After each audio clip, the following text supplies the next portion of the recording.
ಎಲ್ಲರಿಗೂ ನಮಸ್ಕಾರ.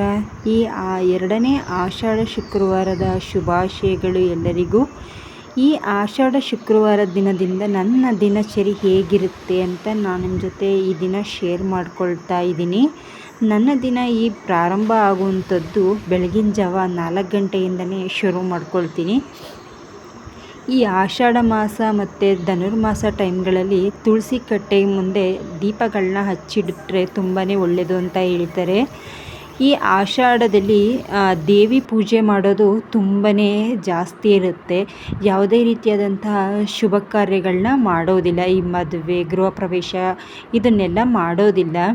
ಕಾರಣ ಇಷ್ಟೇ, ಆ ಟೈಮಲ್ಲಿ ಮಳೆಗಾಲ ಇರೋದರಿಂದ ಈ ಬಂಧು ಮಿತ್ರರೆಲ್ಲ ಬರೋವಂಥದ್ದು, ಆ ನೆಂಟರುಗಳೆಲ್ಲ ಬರೋದಕ್ಕೆ ಹೋಗೋರು ಬರೋರಿಗೆ ತುಂಬಾ ಪ್ರಾಬ್ಲಮ್ ಆಗುತ್ತೆ ಅಂತ ಒಂದು ರೀಸನ್ ಇರ್ಬೋದು ಅಂತ ನಾನು ಕೇಳಿದ್ದೀನಿ.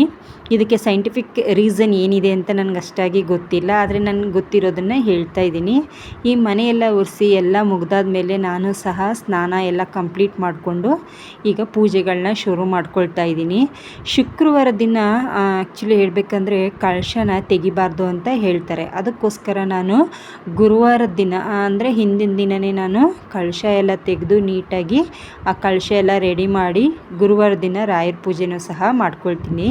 ಈ ಹೂವು ನಮ್ಮ ಗಿಡದಲ್ಲೇ ಬಿಟ್ಟಿದ್ದು, ಅದಕ್ಕೆ ನಿಮಗೆ ತೋರಿಸ್ತಾ ಇದ್ದೀನಿ. ಇದು ಅರಳಿದ ಮೇಲೆ ತುಂಬ ಚೆನ್ನಾಗಿ ಕಾಣಿಸುತ್ತೆ, ಅದು ಎಷ್ಟು ಖುಷಿ ಕೊಡುತ್ತೆ ಅಲ್ವಾ. ಹಾಗೆಯೇ ಪ್ರಸಾದಗಳನ್ನ ಮಾಡ್ಕೊಳ್ತಾ ಇದ್ದೀನಿ. ನಾನು ರಸಾಯನ ಮಾಡ್ಕೊಳ್ತಾ ಇದ್ದೀನಿ.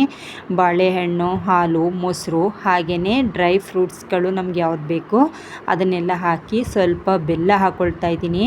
ಹಾಗೆಯೇ ದೇವಸ್ಥಾನದಲ್ಲಿ ಕೊಡೋ ಪ್ರಸಾದದ ರೀತಿಯೇ ಬರಲಿ ಅಂತ ಹೇಳಿ ನಾನು ಸ್ವಲ್ಪ ಪಚ್ಚಕರ್ಪೂರ ಒಂದೇ ಒಂದು ಚಿಟಿಕೆ ಹಾಕ್ಕೊಳ್ತಾ ಇದ್ದೀನಿ. ಹಾಗೆಯೇ ಸ್ವಲ್ಪ ಸಕ್ಕರೆನೂ ಸಹ ಸೇರಿಸ್ಕೊಳ್ತಾ ಇದ್ದೀನಿ.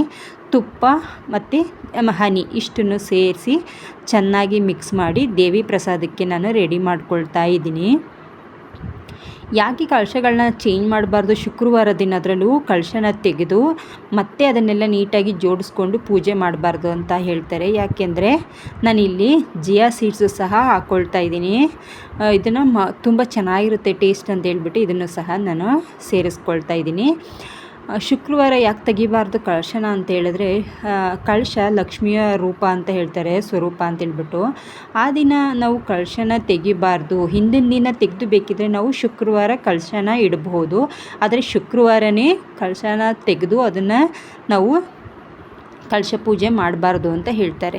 ಅದಕ್ಕೆ ನಾನು ಸಹ ಹಿಂದಿನ ದಿನವೇ ಕಳಶ ಎಲ್ಲ ರೆಡಿ ಮಾಡಿ ನಾನು ರಾಯರ ಪೂಜೆ ಮಾಡಿರ್ತೀನಿ. ಶುಕ್ರವಾರ ಮಾಮೂಲಿ ದೀಪಗಳೆಲ್ಲ ತೆಗೆದು ನೀಟಾಗಿ ಅದನ್ನೆಲ್ಲ ಶುಚಿಗೊಳಿಸಿ ನಾನು ಪೂಜೆ ಮಾಡ್ತಾಯಿದ್ದೀನಿ. ನಾನಿವತ್ತು ಉಪ್ಪಿನ ದೀಪ ಹಚ್ಚಿ, ಅಂದರೆ ಇದು 2ನೇ ವಾರ ಉಪ್ಪಿನ ದೀಪ ಹಚ್ಚುತ್ತಾ ಇರೋದು. ಈ ಉಪ್ಪಿನ ದೀಪ ಹಚ್ಚಿ ನಾನು ನೆಕ್ಸ್ಟ್ ಭಾನುವಾರ ಇದನ್ನು ತೆಗಿಯೋ ಅಂಥದ್ದು. ನಾವೇನು ಇಲ್ಲಿ ಇಟ್ಟಿರ್ತೀವಿ ಉಪ್ಪನ್ನು, ಅದನ್ನು ಒಂದು ತುಂಬಿದ ಪಾತ್ರೆಗೆ ನೀರಿಗೆ ಉಪ್ಪನ್ನೆಲ್ಲ ಹಾಕಿ ಅದನ್ನು ಚೆನ್ನಾಗಿ ಕರಗಿಸಿ ಅದನ್ನು ನಾನು ಮನೆಗೆ ದೃಷ್ಟಿ ತೆಗೆದು ಆ ಹಸಿರು ಗಿಡದ ಮೇಲೆ ಹಾಕಿಬಿಡ್ತೀನಿ. ನೀವು ಯಾವ ರೀತಿ ಮಾಡ್ತೀರಾ ಅಂತ ಕಮೆಂಟ್ ಮಾಡಿ. ನನಗೆ ಇದನ್ನು ನಾನು ಸಹ ಕೇಳಿ ಈ ರೀತಿ ಮಾಡ್ತಾ ಇರೋವಂಥದ್ದು. ಈಗ ಪೂಜೆ ಎಲ್ಲ ಮುಗಿಸಿ ಪೂಜೆ ಮುಗಿಸಿದ ನಂತರನೇ ನಾನು ತಿಂಡಿನ ಮಾಡೋ ಅಂಥದ್ದು. ನಾವು ಬೇಗನೆ ಪೂಜೆ ಮಾಡಬೇಕು, ಸೂರ್ಯ ಉದಯ ಆಗೋಕ್ಕಿಂತ ಮುಂಚೆ ಪೂಜೆ ಮಾಡಬೇಕು ಅಂತ ಹೇಳೋದ್ರಿಂದ ನಾನು ಮೊದಲು ಪೂಜೆ ಮಾಡ್ಕೊಳ್ತೀನಿ. ಮನೆಯನ್ನೆಲ್ಲ ಶುಚಿಗೊಳಿಸಿ ನಾನು ಆ ದಿನವೇ ಎದ್ದು ಮಾಡೋ ಅಂಥದ್ದು. ಅದನ್ನೆಲ್ಲ ಮಾಡಿದ ನಂತರ ನಾನು ಪೂಜೆ ಮಾಡಿ ಆ ನಂತರ ತಿಂಡಿ ಮಾಡ್ಕೊಳ್ತೀನಿ. ತಿಂಡಿ ಮಾಡಿ ಇಟ್ಬಿಟ್ಟು ನೆಕ್ಸ್ಟ್ ನಾನು ದೇವಸ್ಥಾನಕ್ಕೆ ಹೋಗಿ ನಿಂಬೆಹಣ್ಣಿನ ದೀಪ ಹಚ್ಚುವಂಥದ್ದು.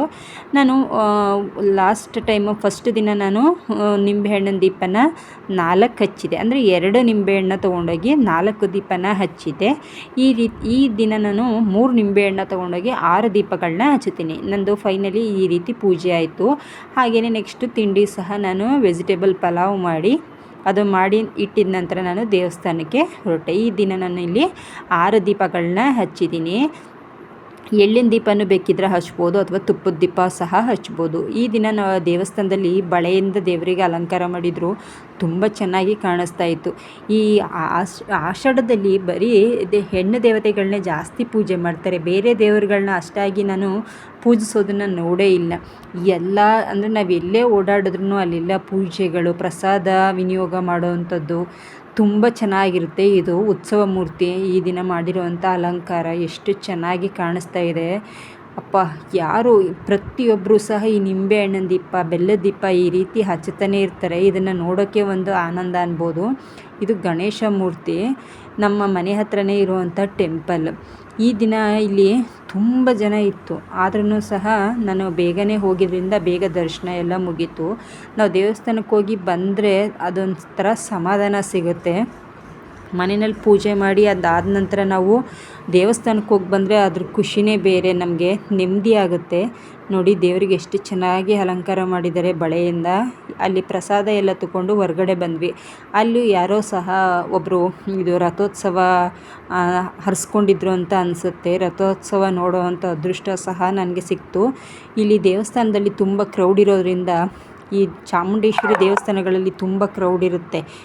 ಅದರಲ್ಲೂ ಚಾಮುಂಡಿ ಬೆಟ್ಟಕ್ಕಂತೂ ಹೋಗೋದಕ್ಕೆ ಸಾಧ್ಯವೇ ಇಲ್ಲ ಈ ಆಷಾಢದಲ್ಲಿ. ಅದಕ್ಕೆ ನಾವು ನಿಯರ್ ಇರುವಂಥ ಚಾಮುಂಡಿ ದೇವಸ್ಥಾನಕ್ಕೆ ನಾವು ಹೋಗುವಂಥದ್ದು. ಇಲ್ಲಿ ರಥೋತ್ಸವ ಮಾಡ್ತಾಯಿದ್ರು, ಅಲ್ಲೂ ಸಹ ನನಗೆ ದರ್ಶನ ಸಿಕ್ತು. ಅಲ್ಲಿಂದ ಮನೆಗೆ ಬಂದಾಯಿತು. ಈ ರೀತಿ ಇರುತ್ತೆ ನನ್ನ ಆಷಾಢದ ದಿನಚರಿಗಳು. ನನ್ನ ಈ ವಿಡಿಯೋ ನೋಡಿದ್ರಿ ಅಲ್ವಾ? ನಿಮಗೇನಾದರೂ ಇಷ್ಟ ಆಗಿದ್ದರೆ ನನ್ನ ಚಾನಲ್ನ ಹೊಸದಾಗಿ ನೋಡೋರು ಸಬ್ಸ್ಕ್ರೈಬ್ ಮಾಡಿ ನೋಡಿ. ಹಾಗೆಯೇ ಪಕ್ಕದಲ್ಲಿರುವ ಬೆಲ್ಲೈಕನ್ನ ಕ್ಲಿಕ್ ಮಾಡಿ ನಿಮ್ಮ ಫ್ರೆಂಡ್ಸ್ ಹಾಗೆ ಫ್ಯಾಮಿಲಿ ಜೊತೆ ವಿಡಿಯೋನ ಶೇರ್ ಮಾಡಿ ಸಪೋರ್ಟ್ ಮಾಡಿ.